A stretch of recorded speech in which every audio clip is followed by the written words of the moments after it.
여성 한 명이 차량에서 타고 내린 걸 보도했을 뿐인데 하루 뒤 청와대까지 직접 질책에 나섰습니다. 엄중하게 문책하고 공직기강 해이 사례가 발생하지 않도록 철저히 조치할 것을 지시했습니다.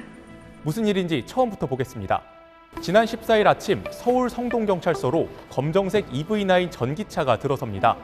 곧이어 차량 뒷좌석에서 내린 이 여성, 바로 성동경찰서장인 권미애 총경입니다.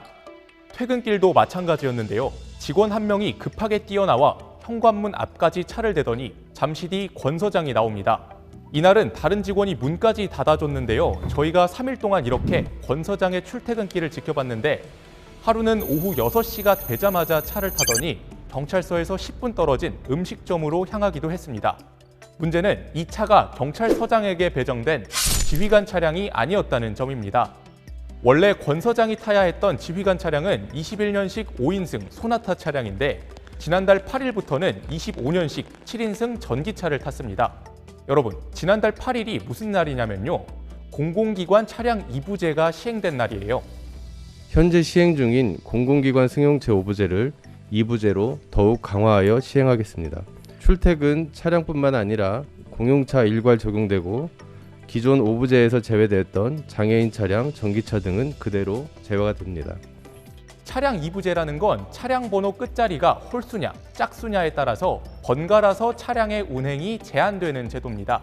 근데 이 제도가 쉽게 말하면 기름 아끼자고 하는 거라서 전기차는 그 대상에서 제외됩니다. 그래서 권 서장이 이 차량 2부제가 실시되는 지난달 8일부터는 전기차를 이용해서 출퇴근한 겁니다. 권 서장은 저희 취재진에게 경찰서장이 방문해야 하는 구청 행사나 유관 기관 등이 많은데 공공 2부제 시행으로 기존 지휘관 차량을 사용할 경우 통행에 어려움이 있을 것 같아 전기차를 대신 타고 다니면 어떻겠냐는 내부 검토가 있었다고 해명했습니다. 사실상 2부제 회피 의도를 인정한 셈입니다. 이게 이재명 대통령의 질책 포인트 중 하나로 보입니다. 지난 3월 이 대통령은 2부제 시행을 앞두고 국무회의에서 공공기관이 앞장서달라고 부탁했습니다. 중동 전쟁의 확대 장기화로 원유, 천연가스 수급 불안이 커지고 있습니다. 공공기관은 차량 5부제 등으로 솔선수범하고 인터넷을 보면 특히 돌아다니면서 일하는 사람들이 2부제나 5부제에 막혀서 불편을 겪었다는 경험담이 되게 많은데요. 모두가 참으면서 다니고 있는데 모범이 되어야 할 경찰서의 장이 오히려 꼼수를 부린 겁니다. 더욱 문제가 되는 건 이 전기차가 그냥 전기차가 아니라 경찰서 내 초동대응팀 차량이라는 겁니다. 초동대응팀은 군대로 치면 5분 대기조가 타야 할 차량입니다. 긴급 상황이나 사건이 발생하면 경찰들이 타고 현장에 출동하라고 내부 지침으로 정해둔 차인 겁니다. 긴급용으로 여러 기능에서 그 차량을 사용하는 것이 주된 목적이지 서장의 그 출퇴근의 편의를 위한 것은 아닌 거죠. 상당히 그 편의 위주의 경찰 행정을 한 것으로 2부제를 회피하기 위해서 전기차를 사용한 것에 이어 그 전기차가 초동 대응팀 차량이기까지 하니 이재명 대통령까지 나서서 반응을 한 겁니다. 이재명 대통령은 서울 성동경찰서장이 긴급 출동 차량을 2부제 예외 관용 전기차로 유용한 사실을 취재한 SBS 보도에 대해 보고를 받고 신속한 감찰을 통해 엄중하게 문책하고 공직기강 해이 사례가 발생하지 않도록 철저히 조치할 것을 지시했습니다. 취재가 시작되자 문제를 인식한 서울경찰청 감찰계는 현장 조사에 들어가 서장과 전현직 직원 등의 진술 확보에 나섰습니다.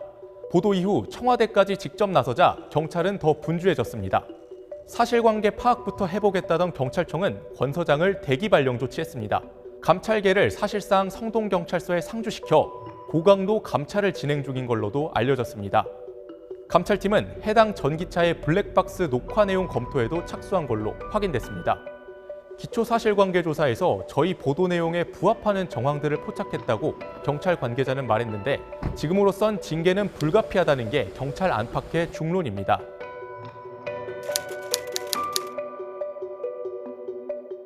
여기서 여러분, 성동경찰서가 무너져가는 거 알고 계시나요? 경찰서 노후화로 지난해 4월 지하주차장은 정밀안전진단 2등급을 받았는데 2등급은 붕괴 위험이 있다는 뜻입니다. 지난 2023년엔 지하주차장 상단 콘크리트가 떨어지는 일도 있었고 현재 지하주차장엔 천장이 무너지는 걸 방지하기 위한 보강재도 설치되어 있습니다. 제가 이 이야기를 왜 갑자기 하냐면요.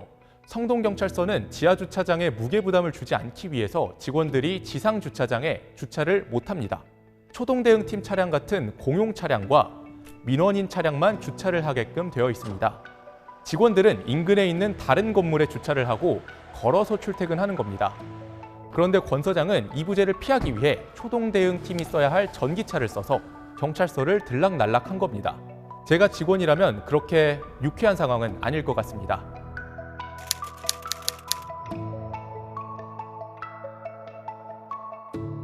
당연히 저희가 권 서장의 입장도 들어봤는데요. 크게 세 가지입니다. 첫째, 아까 말씀드렸듯이 서장 업무 특성상 외부로 나가는 일정이 많다 보니 내부 논의를 거쳐 전기차 사용을 결정했다. 둘째, 초동 대응팀 차량인 줄 몰랐다. 셋째, 무전을 듣고 지휘를 하느라 출퇴근길에 차량을 이용했다. 셋 다 감찰 과정에서 파악되어야 하는 거긴 한데 세 번째 부분은 확실히 근거가 있는 이야기이긴 합니다.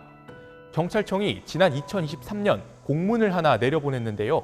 경찰서장의 경우 24시간 상황을 관리하기 위해 지휘 차량을 출퇴근길에도 이용할 수 있다는 겁니다. 그런데 이 매뉴얼, 빈틈을 혹시 찾으셨나요? 상황을 관리하겠다며 무전기 하나만 차에 들고 타도 업무 관련성이 인정되는 겁니다. 관내에서 무슨 사건이 터지진 않을지 경찰서장으로서 노심초사하는 마음에 출퇴근길에도 무전을 들었을 수는 있습니다. 다만 제가 느낀 건 이 무전을 들었다는 말이 취재를 하는 내내 거의 무적의 무기처럼 활용됐다는 점입니다. 출퇴근하면서 무전을 들었다면 규정을 지킨 거 아니냐는 건데요. 법과 규정이라는 건 최소한의 도덕이라는 점에서 아쉬웠습니다. 국민이 공직자에게 기대하는 건 단순한 규정 준수가 아니라 특권을 먼저 내려놓는 태도가 아닐까요?